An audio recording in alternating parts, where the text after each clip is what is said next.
बाबासाहेब आंबेडकर यांनी गोलमेज परिषदेमध्ये सहभाग घेत वंचित, पीडित आणि शोषित समाजाचा आवाज जागतिक स्तरावर पोहोचवला. अनहायलेशन ऑफ कास्ट या त्यांच्या क्रांतिकारी ग्रंथातून त्यांनी जाती व्यवस्थेच्या मूळ पायालाच हादरा दिला. त्यांनी निर्भीडपणे सांगितलं की जोपर्यंत जात अस्तित्वात आहे तोपर्यंत खऱ्या अर्थाने लोकशाही होऊ शकत नाही. मी हिंदू म्हणून जन्माला आलो असलो तर हिंदू म्हणून मरणार नाही हे वाक्य केवळ एक उद्गार नव्हे तर अन्यायाविरुद्ध उभं राहण्याचा, समतेसाठी लढण्याचा संकल्प होता.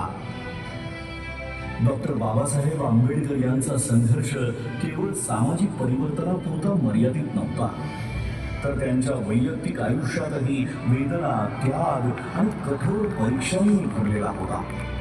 या कठीण प्रवासात त्यांच्या सोबत खंबीरपणे उभ्या राहिल्या त्या म्हणजे रमाबाई आंबेडकर, एक शांत, संयमी पण अतूट सामर्थ्याची मूर्ती. घरात आर्थिक तंगी असताना उपासमारीच्या छायेतही त्यांनी कधीही तक्रार केली नाही. योग्य उपचारांच्या अभावामुळे आपल्या लेकराला गमावण्याचं असह्य दुःख त्यांना सोसावं लागलं, तरीही या दुःखाने त्या खचल्या नाहीत.